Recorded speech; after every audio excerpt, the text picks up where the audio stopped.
Good morning, good afternoon, or good evening, and welcome to this Seatrade Maritime virtual conference. To introduce our panel and guide us through the next 60 minutes of discussion, please welcome your moderator for this session, founder and managing director of Etas, Nick Chubb.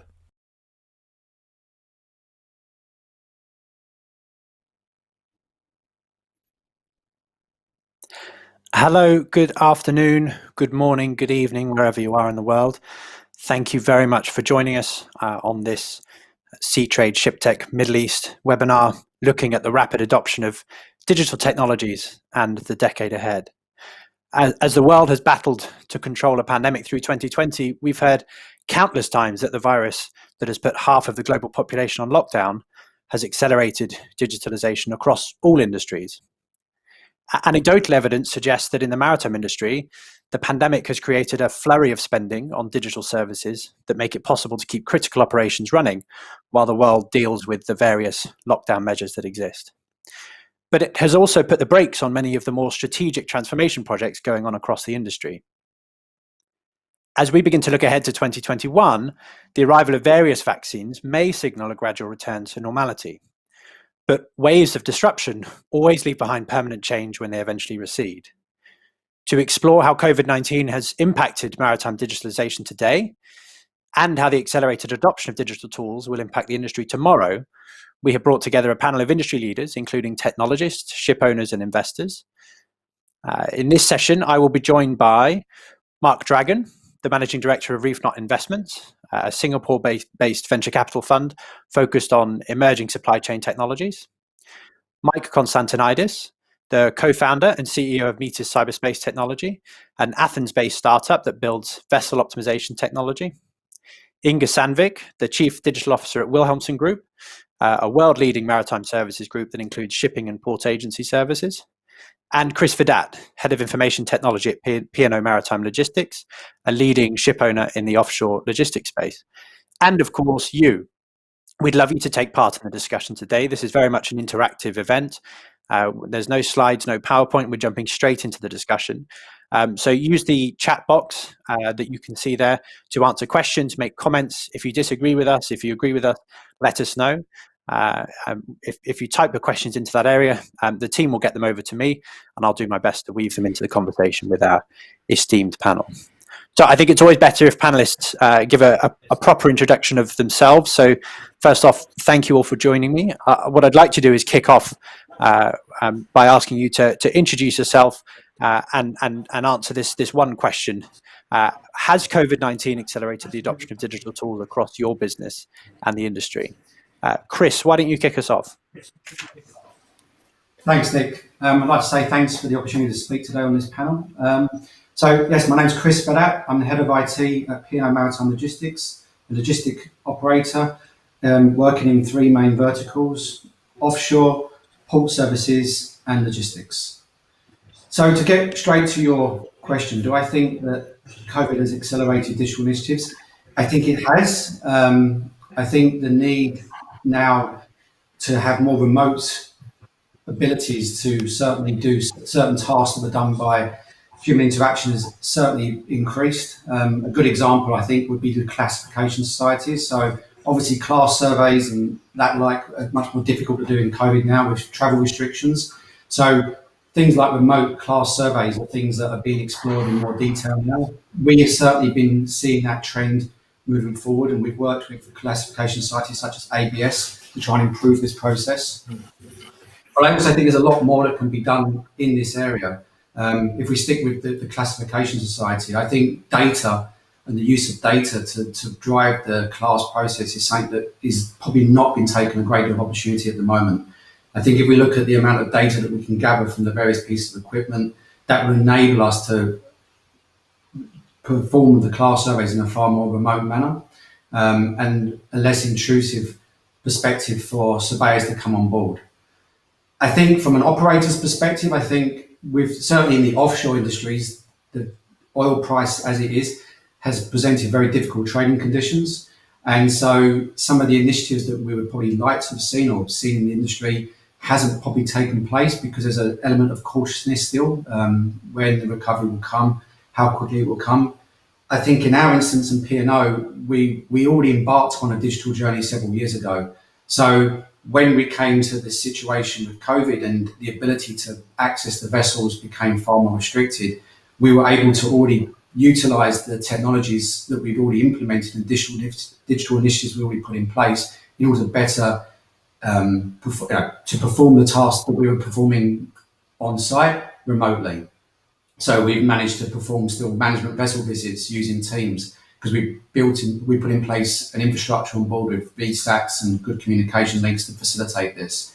We're still performing remote surveys now with ABS, for example. We're working with ABS to actually take data from the vessels to actually perform survey credits, to have survey credits for our class survey. So I think these initiatives enabled us before to be able to take advantage of this, but I still think there's a fair bit to do moving forward. Thank you, Chris. And I think that whole area of enabling services for the ship, like management surveys, audits, all that sort of thing, is really important. I'd like to come back and unpack that a little bit more later on. But for now, we'll move on to Mike. Mike, would you please introduce yourself and tell us a bit about how COVID-19 has affected adoption from your point of view? Absolutely. Thank you, Nick.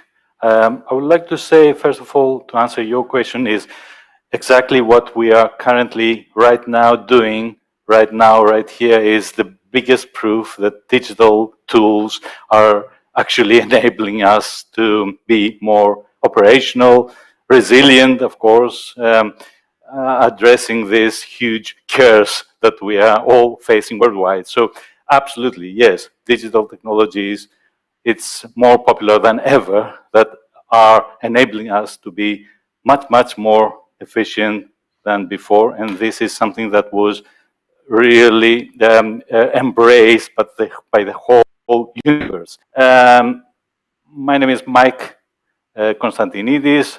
I'm the CEO of Metis Cyberspace Technology. We are specializing in data acquisition, real-time performance monitoring, and intelligent analytics for the maritime industry, based and powered by advanced machine learning and artificial intelligence techniques. We are based in Athens. We do have clientele all over the globe. The core of Metis and our team of skilled engineers and researchers whose innovative thinking, maritime business know-how, and expertise in high-end technologies are empowering the shipping industry into the digital transformation journey. And I would say that the best is yet to come for the industry. It's a game-changing era, which actually changes the business model of this business activity.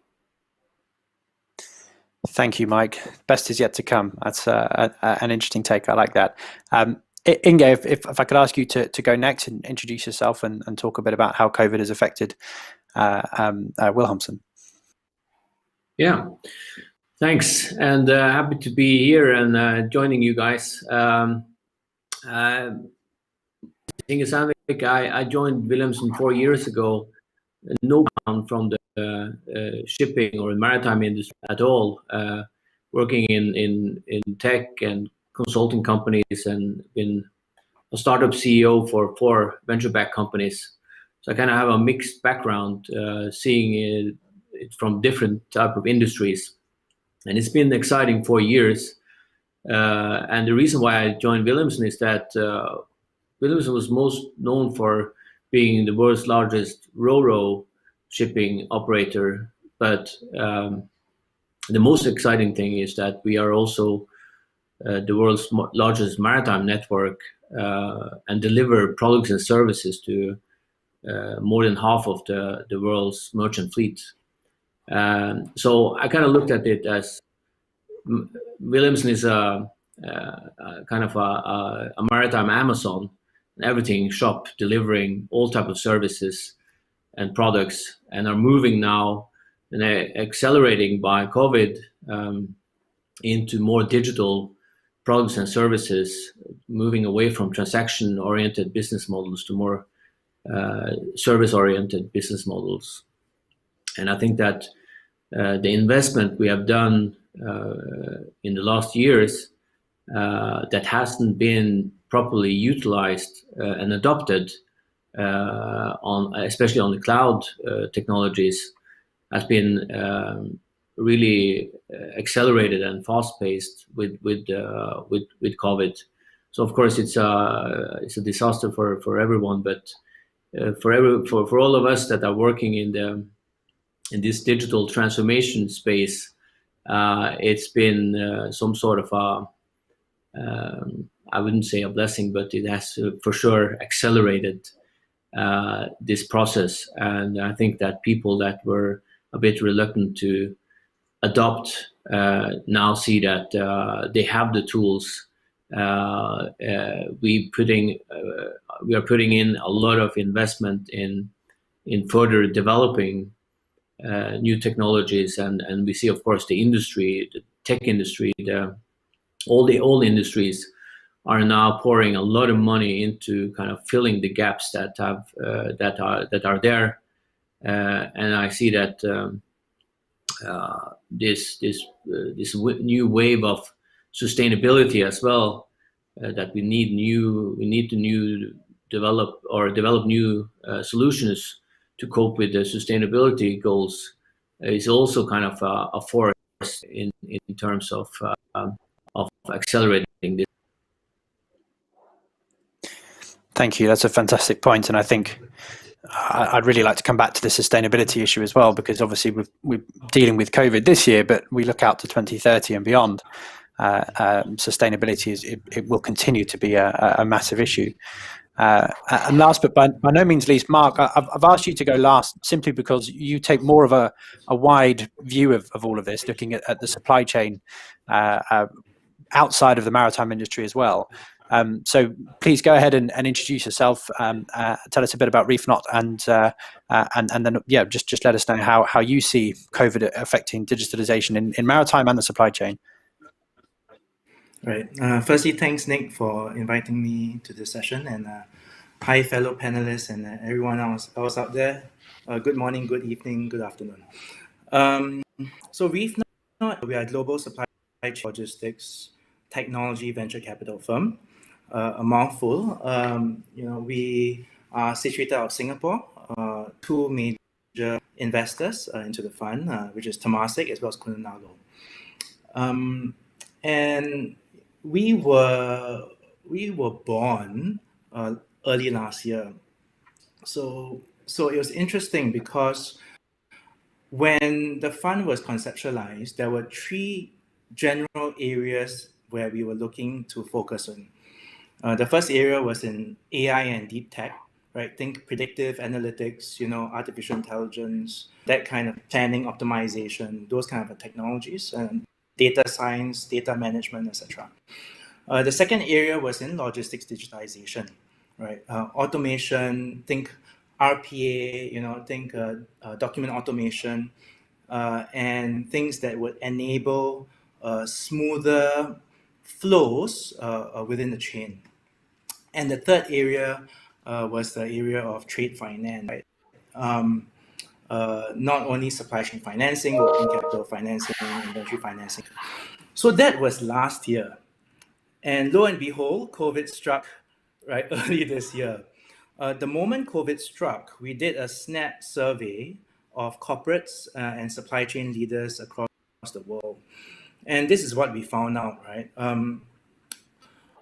There were basically still hold. Those three areas were still areas that companies and corporates were looking at.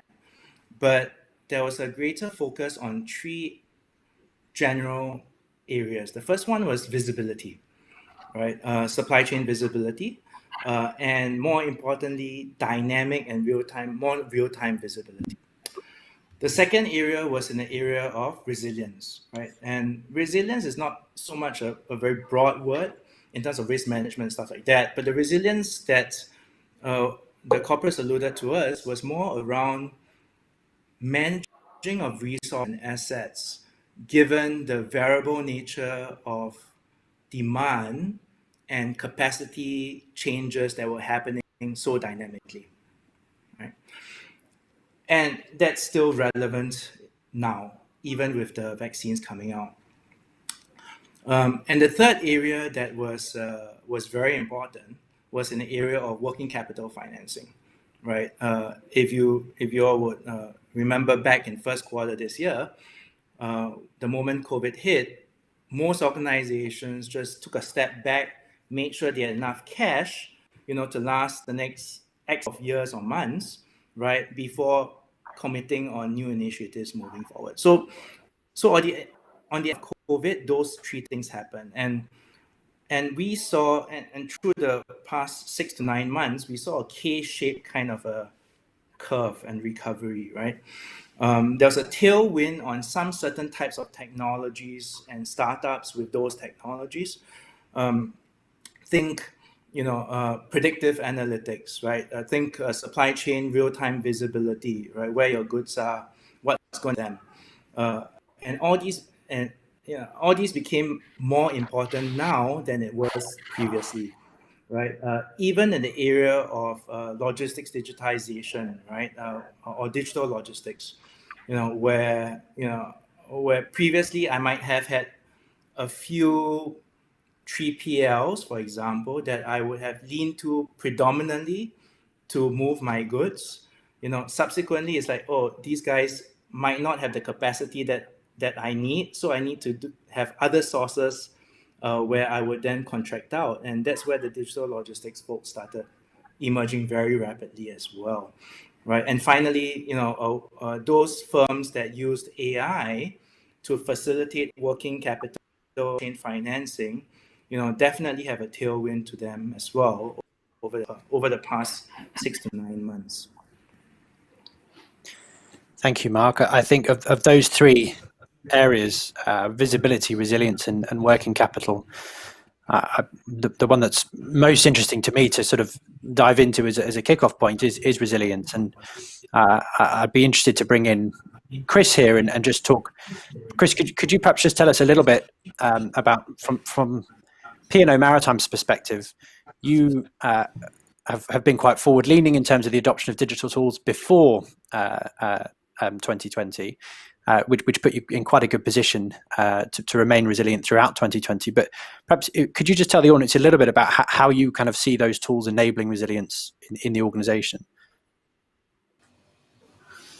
I think the tools that are in place enable resilience from several factors. I think it provides transparency from the offshore to the shore side. When we talk about data, has been mentioned about data being driven or driving a lot of decisions.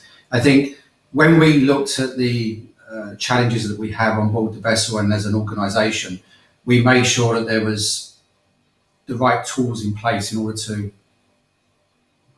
provide solutions to those challenges. And I think one of the big subject matters that need to be tackled is that I think within COVID and 2020, a lot of people started embarking upon digital initiatives, but there's a danger to embark on digital initiatives for the wrong reason. And I think you still need to have a very strong business case attached to any initiative that you embark upon. Which is why when we started our digital journey, there was a business case document, a digital business case document put together that identified several areas within the business that we wanted to target and focus on, and then looked at the various KPIs and what we wanted to achieve, and then picked the enabling technologies for that solution. And I think one of the things that I've seen in COVID is that there's been a rush to adopt digitalization, but that's maybe not the right digital tools been implemented in order to solve that problem. So I think it's key to understand that any digital initiative that's embarked upon has a strong business case attached to it and has obviously business buy-in as well. Thereafter, it's obviously going through the various steps of implementation to get those digital tools in place and tracking the value that you're getting from that digital initiative and that digital tool. That's when the resilience comes into it. So because you've already built that business case in place, you already have the trackable KPIs associated to that, you already have the business buy-in, so then the resilience is enabled thereafter. I think one also good point as well is that with the digital initiatives in place, you're able to start tracking more data, you're able to then get better value from that data and make better business decisions. And obviously with COVID in place, that enables that resilience there as well. I think that point on making better business decisions is a really key one. I think perhaps prior to this year, there's been a lot of adopting digital tools, but not necessarily taking a genuinely data-driven approach to decision making across a fleet. Perhaps, Mike, it'd be interesting to get your take on that, because that's something you've been working hand in hand with ship owners to do over the last few years that you've been running Etas. How do you go about helping masters, fleet managers, surveyors make better data-driven decisions? Yes, you're right, Nick. Thank you very much for the insightful question. I would like to mention a recent statement by Klaus Schwab, the founder of World Economic Forum at Davos. He said, "The pandemic represents a rare but narrow window of opportunity to reflect, reimagine, and reset our world." I think I couldn't agree more than this statement. I think this is a great opportunity. And as far as I see in the market, in the maritime sector worldwide, no matter if we are talking to shipping companies based in Singapore or in Northern Europe or in Vancouver, the other side of the globe, we see and every day we see more and more shipping executives of leading companies that are realizing that if they do not embrace as soon as possible the digitalization process, this digital transformation of their own organizations, they will be left aside and they will probably run the risk of losing the opportunity to be competitive in the new era. We see and this is a very positive trend, and we see more and more organizations, since shipping, as we all know, is an old school business activity with a huge history. A large part of it is family run business, or traditionally based on empirical methods and rules of thumb, for example. So we see that they are realizing that the digitalization is a necessity. It's a digital wave which is already here, so you can't avoid it, but you definitely need to be able to ride it, to be able to know how to utilize it, how to leverage all this huge data flow into actionable information that will enable you to be data-driven, real data-driven decision making. And Inga, if I can bring you in on 2 points there, one made by Chris earlier about the business case, and the second by Mike about ensuring that you're able to sort of ride this wave and make the right kind of decisions. You're an organization that's obviously put a huge amount of investment and resources into digital transformation, and even have invested in building open source tools for the sector that perhaps immediately wouldn't see a direct ROI. What's the process you use internally at Wilhelmsen to build those business cases, and then how do you ensure that everyone in the organization is on board with it? Yeah, great question. And I think that the situation we have now in the industry is that, or when I joined, I heard that, we're such a traditional and conservative industry. But when you kind of dive into it, you see that people are willing to change and to adopt if they are given the opportunity. And I think that the organizational model, moving more towards a more functional organization where experts leads experts, and where you have autonomous teams and new work methods, is something that people will embrace and adopt to much quicker than we believe. And the other part is that we need a new architecture for the industry. We have in the merchant fleet 60,000 ships and 60,000 platforms. If you compare it to the telco industry or the tech industry, especially on mobile, you have 6 billion phones and 2 platforms. So you need a different type of architecture that enable innovation much faster, and continuous improvement of these services, driven, of course, by data, but as mentioned before, really focus on the big problems and the problems that have a solid a good business case where we see that we can invest but not take huge risks. We can move much quicker in smaller steps, and as we know, big changes starts in small steps. And I think that is kind of the situation we have now, that we are willing to adopt much quicker than we believe. We're not that as conservative as we think we are, and we are willing to invest because it's not needed to do those large investments to make impact. The end of the big projects are gone. The big ERP implementations are history. Yeah.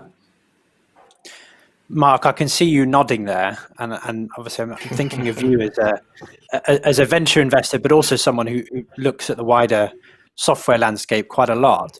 How do you see software changing in maritime and in the supply chain? Are we moving away from big projects, and if so, where are we going to?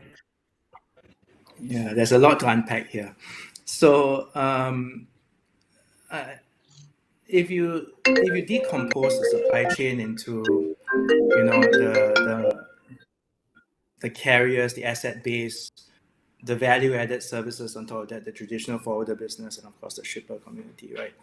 And then if you layer on what I mentioned before, the K-shaped recovery, the have and the have-nots, and if you layer on even more over that, the whole, how is digitization impacting this, right? And you get some semblance of the answer, because you will see that in the carrier space, for example, those who have adopted digital technologies, like what Chris mentioned, it might have been done beforehand or planned beforehand, but the more rich you are in terms of understanding how to leverage and utilize data, be it data management or prediction and analytics, right?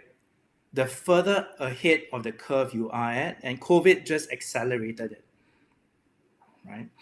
And going back to Inga's point, it doesn't necessarily need to be one big bang project, right? Multi-year project to get things done. In fact, now, having smaller kind of initiatives that proves value and returns value rapidly, and using that investment to roll, I think that is something that the industry has started to learn how to do, right? But again, digitization is definitely impacting the industry in different ways. Carriers or forwarders, each one of them, again, you need to have a digitized plan moving ahead. And what COVID has done is that it has sort of revealed the gaps in industry capabilities as well as individual company capabilities as well. And I think that gives a huge opportunity to smaller and more innovative technology-centric firms to come in and plug those gaps. And Mike, I would say you're a perfect example of one of those, a small, innovative, technology-centric firm.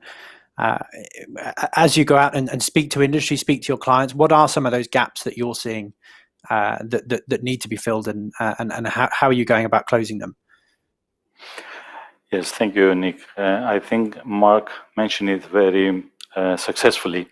It's not a question of huge investment. The point here for the shipping industry is to be able to take some steps, as was correctly put in.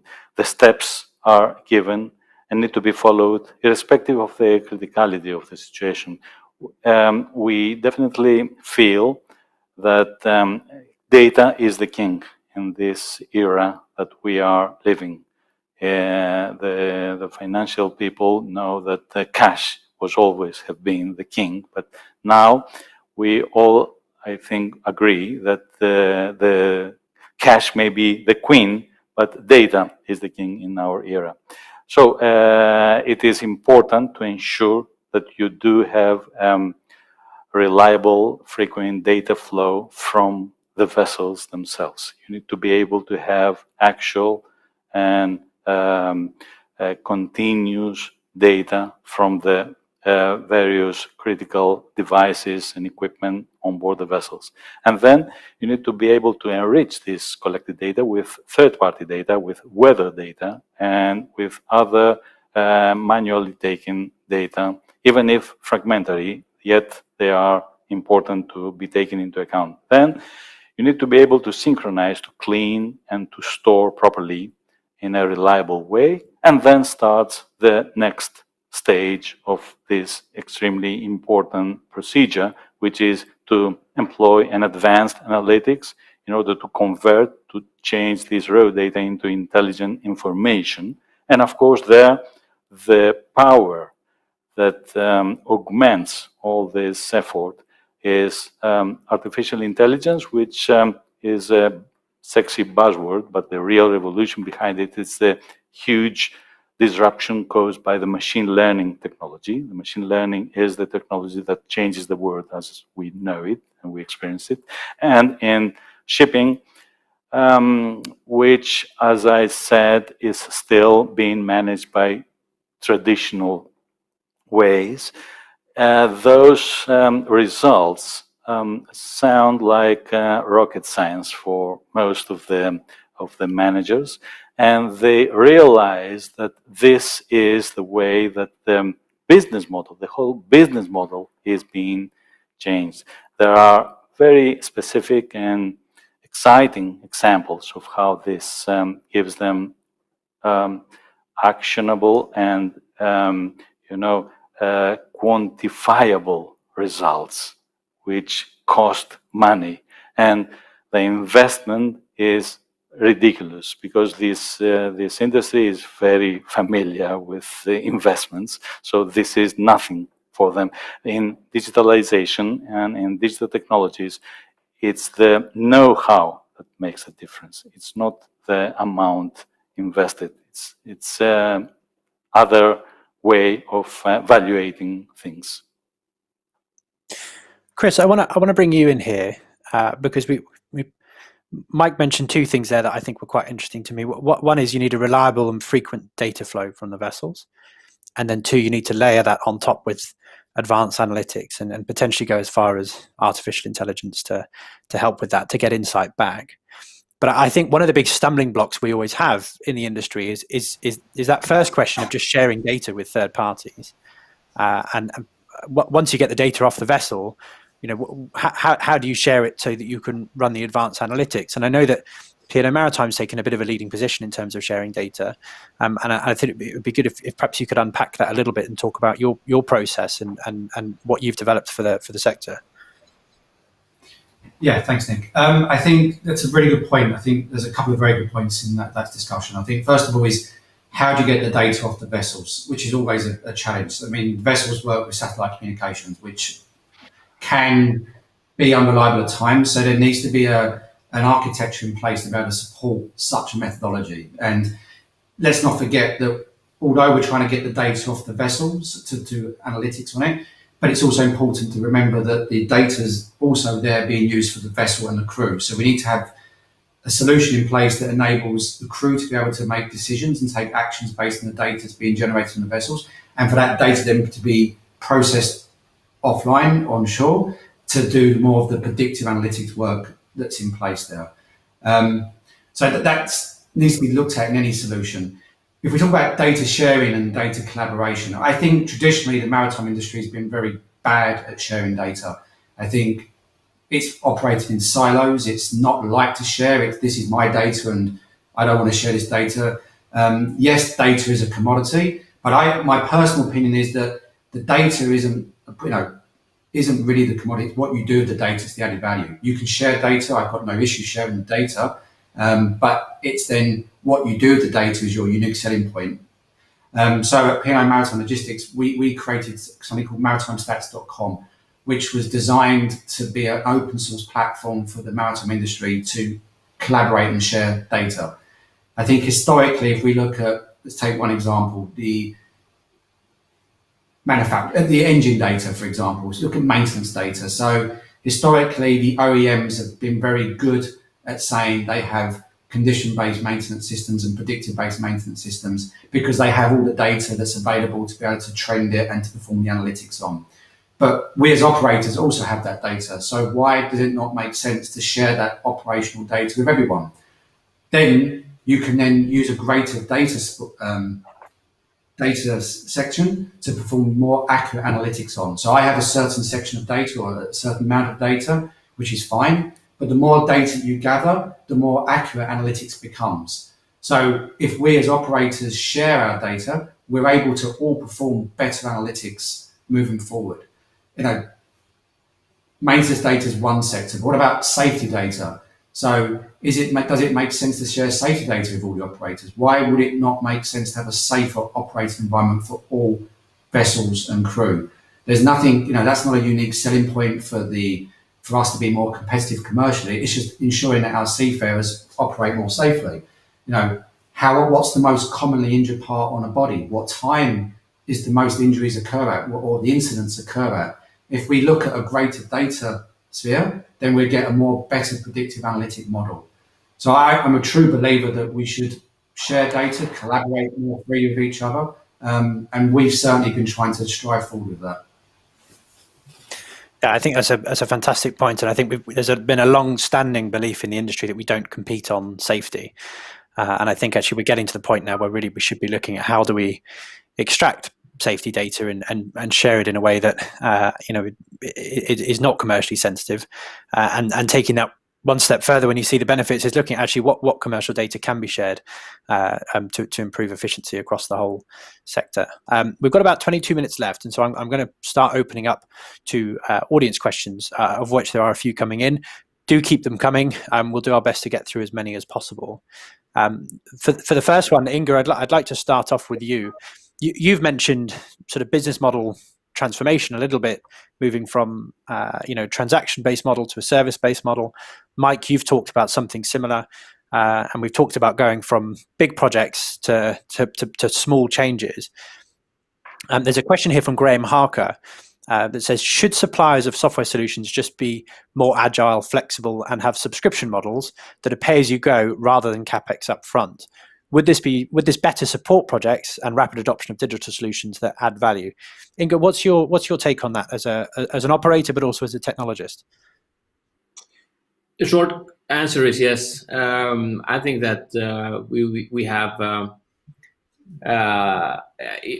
when we look at kind of the customer obsession dimension, how can we if we focus on the value of the customer, we very often see that there is no need for upfront investment when we can deliver a product and service in a way that that fits the need for the customer when they need it. So to put it in a kind of a context and an example, we have a rope factory in Wilhelmsen, and we're delivering ropes to a lot of ships around the world.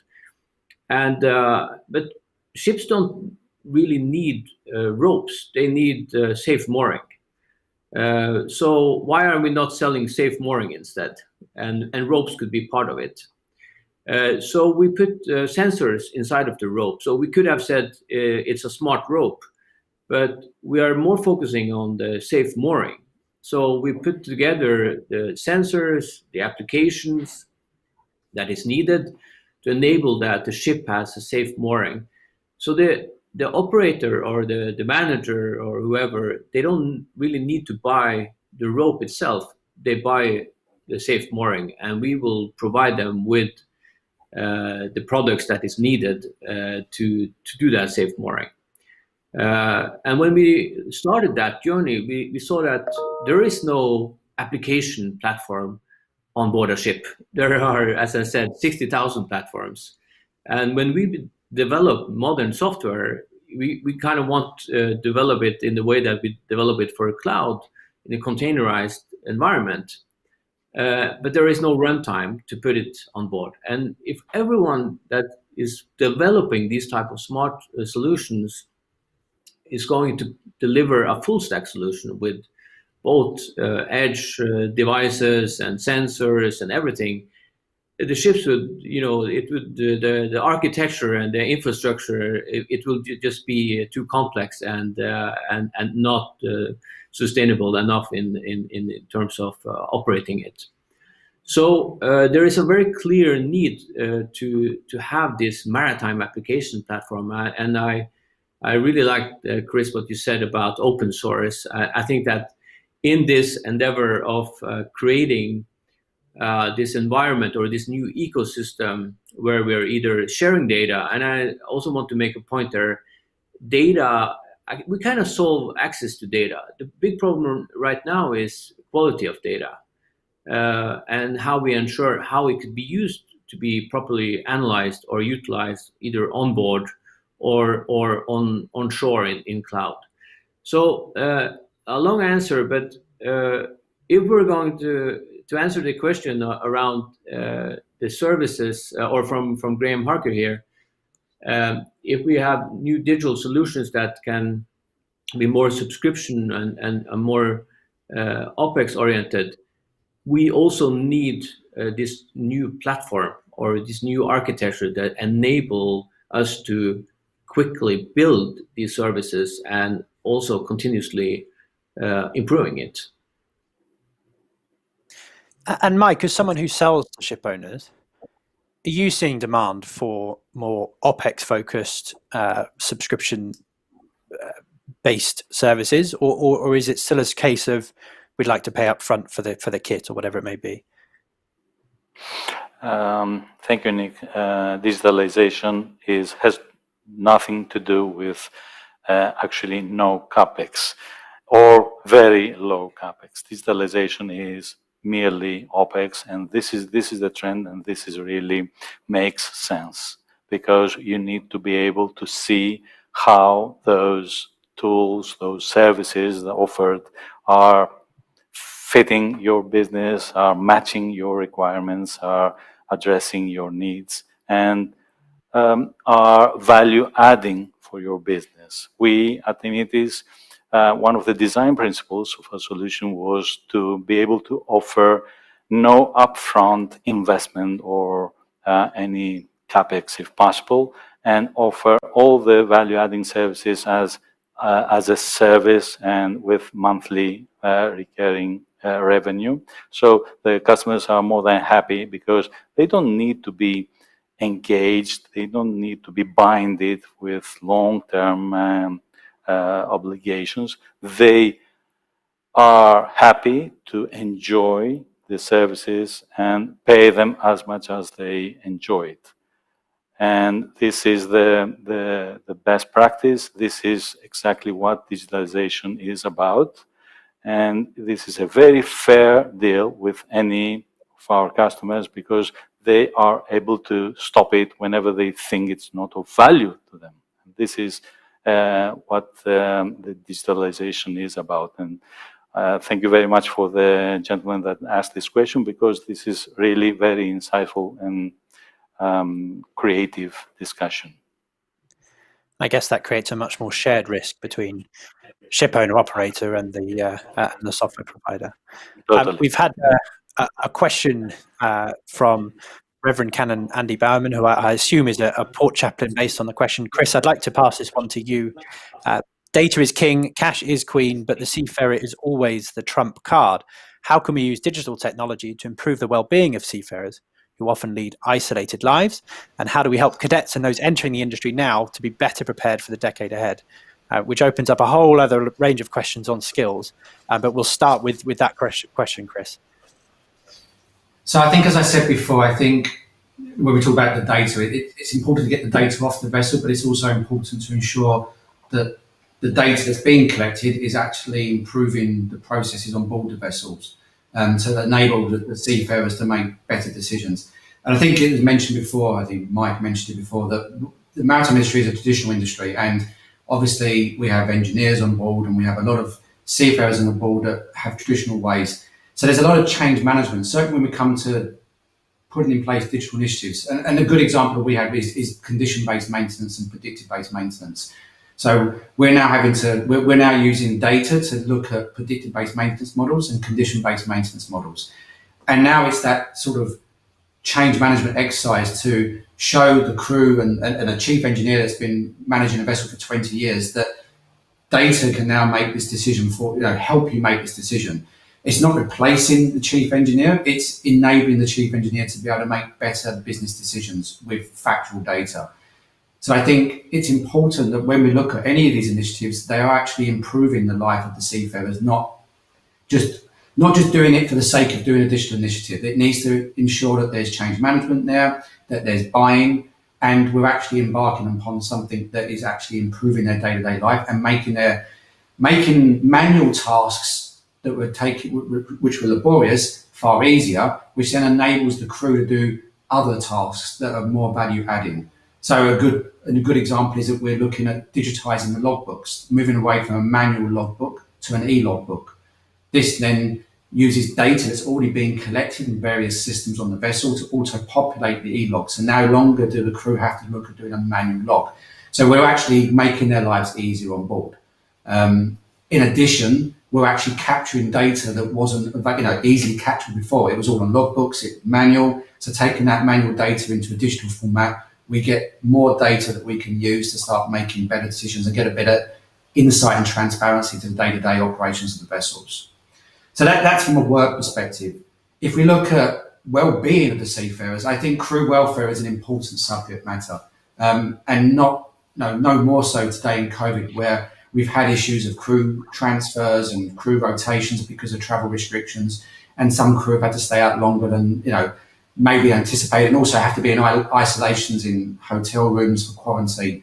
So I think it's more important today than ever that the ability for the crew to communicate with their friends and family and to have the same amount of communication access as they would expect at home is available on the vessel. So when we've looked at deploying communication systems on board, we've tried to ensure there's a level of communication available for the crew on board for crew welfare. So they can use social media to keep in touch, use voice over IP to make phone calls to their friends and family, entertainment to give them access to videos and current affairs, news, movies, sports. I think it's we do a lot of digital initiatives for business needs to try and improve, cut costs, to try and improve operational efficiency. But we've also ensured that we've improved the crew welfare communication needs as well to ensure that they can access social media, they can access live TV, to ensure that their lives on board the vessel aren't so isolated as they could be.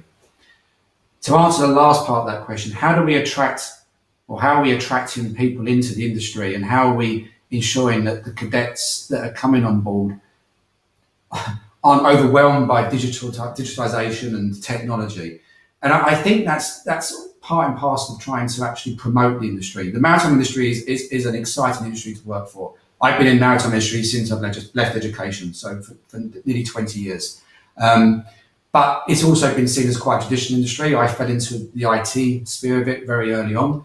But it's also to show that, using digital now and what the skill sets that we do need to come on board. Yes, we still need engineers to be able to do the mechanics of the vessel, but we also need to, they also need to be open to using data and platforms that aid and assist their day-to-day operations, to see the value in data, use and trust the data and systems to day-to-day to ensure their day-to-day job is done correctly.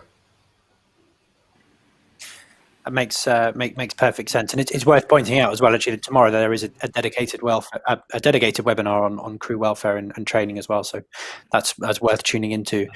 Mark, on this question of skills, when you invest in a company, I imagine most of the time you're investing for growth, and that means hiring the right skills and attracting the right skills to an industry that perhaps has a perception of that it's not very exciting, which I think everyone on the panel would disagree with. How do you go about attracting the right people to, or helping your portfolio companies attract the right people to the industry? Yeah, thanks. That's a very good question. And I think, unfortunately, fortunately, in a bad situation, COVID has actually helped to shine the light onto the supply chain logistics industry and the importance of the industry, right? While prior to COVID, yes, there was data analytics and AI that was really, emerging. But now there's a importance of, or there's a realization of the those going to school and coming out of school that supply chain industry, supply chain logistics industry is an exciting industry. There's a lot of changes going on, and maritime is part of that, right? If you wear the hat of the consumer, and if you look at the mega trends that has moved over the past couple of years, right? E-commerce is definitely one of those, right? E-commerce, B2C, and it was obvious to a consumer, but now because of COVID, because of transportation capacity problems, overland, oversea lanes, there is a greater realization from those going into school and coming out of school, right? That this industry is undergoing a change. So I think it's slightly easier to attract fresh graduates into maritime and logistics from a technology perspective than it was before. That's the first point. The second point is that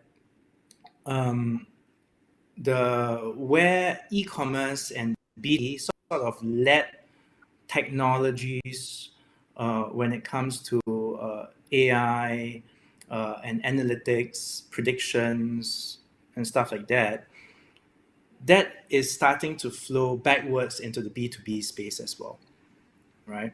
So you'll see, ML being more applied into B2B segment, where previously it was very much a B2C type of capability as well, right? A lot of analytics capabilities were B2C. Think Amazon, right? Consumer predictions, baskets, that kind of stuff. Those were very B2C related analytics areas, but the core components of those are now being applied into the B2B supply chain logistics segments, right? So the industry is growing up, digitization is happening, and technologies are becoming more mature, especially in terms of realizing what kind of new technologies or old technologies are now even more applicable in this space, right? So that's really starting to really hit home right now. Yeah, that's a great point. I guess I hadn't really considered that COVID is probably a great advert for the supply chain and for the maritime industry as an extension of that to anyone thinking of getting an exciting high-tech career, because that's definitely what it is. Mark, while I've got you, there's a final audience question I'd like to ask as we start to wrap things up. Data analytics is based on previous data and hence is a lag indicator. How can data analytics to be made to be more of a lead indicator for future scenarios? Thank you to Karamat Ali for this question. And if I could ask you, Mark, to use that question as a basis to perhaps look ahead, in 10 years' time, what will artificial intelligence and process automation mean for the industry? And how can we use it to create leading indicators on everything? Oh, there's a lot of questions there. I'll use some certain examples, right? So no, data analytics is not necessarily, based on previous data and lagging indicator. I'll give an example of what Chris actually mentioned around safety, right? So, for example, if a ship is moving and a vessel is moving at a certain speed and a certain time of the day, right, and there's a certain sequence of activities that's happening, or that individual is going to make to operate, there might be a certain probability that as he hits a certain sequence, the probability of an accident occurring is higher, right? So that is potentially a leading indicator of a safety event happening, a dangerous event happening, right? So that's one example of, data analytics not necessarily being just a lagging indicator, right? Based on certain activities, it can be a leading indicator as well. Another example is ETAs and resource planning. So certain vessels going, in the ocean, right, changes course, right, changes the speed, and there's a port congestion happening as well, right? So the estimated time of arrival for that particular vessel might change, right? So what do you do with that? Then subsequently, at the port, at the terminal itself, the resources that were previously supposed to be tied to that vessel can now be reallocated to another vessel, right? So again, it is not so much of a leading indicator, but you can use those data points as to push forward planning, right? And finally, your question around where do I see, AI and analytics heading off in industry? I see it being ingrained in almost every operation or planning or kind of element. We've seen ML being purely an analytics capability by itself, a very siloed activity. Now ML is being utilized across the digitization functions, right? From understanding data elements, right? Outlier data, that kind of a thing, to predictions, right? To correlations, etc. So ML is now being sort of ingrained into almost every single process within the technology layer in supply chain logistics. And that's really where I see AI going. It's not one major AI engine, that you need to plug stuff in and get insights out. No, it's actually ingrained in the entire chain. Interesting. Unfortunately, we're running short on time, so I'm going to have to start to bring things to a close. What I'd like to do is ask each of the panelists if you could perhaps give us your sort of 30 seconds wrap up on where you see the industry going in over the next 10 years, and what should ship owners be doing today to help us get there. And let's start with Mike, please. Thank you, Nick. I could agree more with what was discussed, and Mark was very indicative in specific examples. The predictions is the holy grail of any digital solution powered by artificial intelligence. We at Metis are very happy and very proud that we produce fascinating results that are highly appreciated by the shipping community. After a couple of months of getting real data, we are able to predict how much will be, for example, critical parameters on the performance of every single vessel of our customers, how much will be the fuel oil consumption until the next destination of this specific vessel, taking into account the condition of the main engine, the condition of the hull, as far as the hull fouling and propeller fouling is concerned, and taking into account the weather conditions that it will encounter in the forthcoming route. So these are the game-changing aspects of the digitalization, powered and augmented by machine learning and artificial intelligence technologies. This is the trend. This is the game-changing era that we are stepping in, and it's happening now. It's not something of the future. It's going to evolve, but it is already bringing actionable results. Thank you, Mike. And Inga? Yeah. Well, I think that all these opportunities and changes that we face now, we need to take a larger step together, and this is really a call to action to everyone in terms of embracing open source technologies and collaboration ways in terms of co-developing a lot of these underlying technologies that we need to just solve, so we then can focus on all the value or the value layer on top. So in Wilhelmsen, we have developed an initiative we call ShipOS, and basically it will enable edge cloud infrastructure for both developers, operators, managers to significantly reduce their cost in terms of empowering themselves with these new type of technologies. And we are happy to kind of contribute into the maritime industry as a consequence of our vision as a shaper of the maritime industry. We kind of feel that we need to take this significant and very ambitious step in terms of helping supporting these changes and transformations. Thank you, Inge. Now is the game-changing time, and we need to take larger steps towards open source. Chris, what's your response to that? Yeah, I fully agree. I think open source is the way forward. And not only, I think one important factor needs to be considered is standardization as well. I think the maritime industry has not been great at standardizing protocols and data. So if you look at the container industry, they've had EDIFACT messages for years. But when we look at offshore industry, for example, there is no standardization there that exists. If you predict, or predictions say that in 2025, there's going to be 175 zettabytes worth of data being generated annually, and 60% of that will come from the enterprise. Now, if you then factor that in to our industry, we need to ensure that we're ready to capitalize on that. But in order to do so, I think it's very important that we look at standardizing some of these protocols that we have. I know Inge's mentioned it before.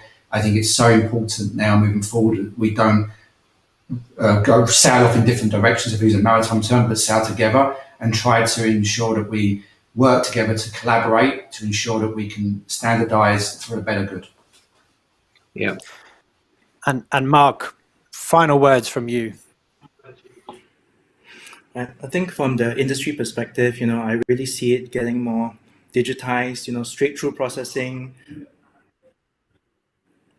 Through processing, more dynamic management from the shipper to the forwarder to the carrier community, right? And finally, the hope is open source and standardization will continue to happen.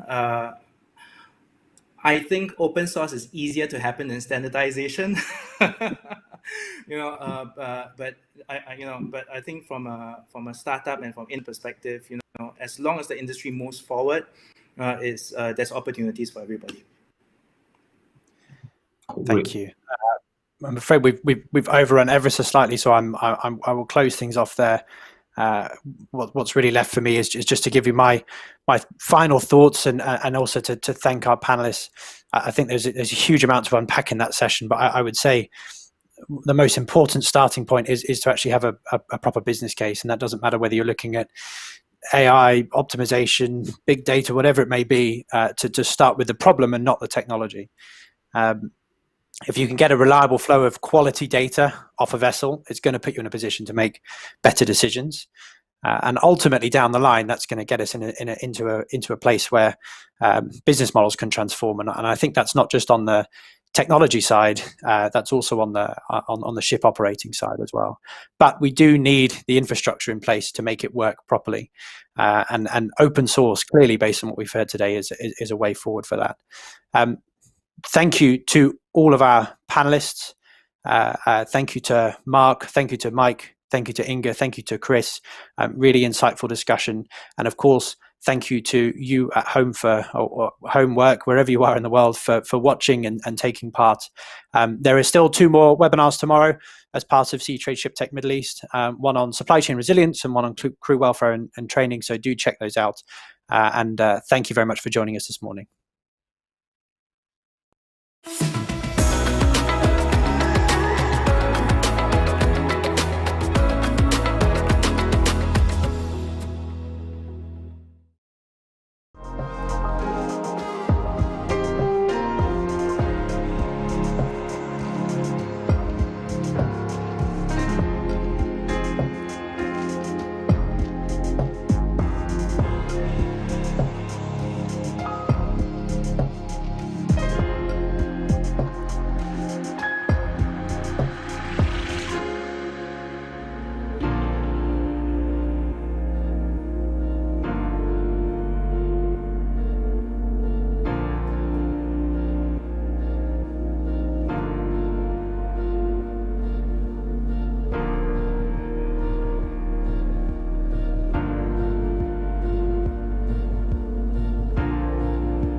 you.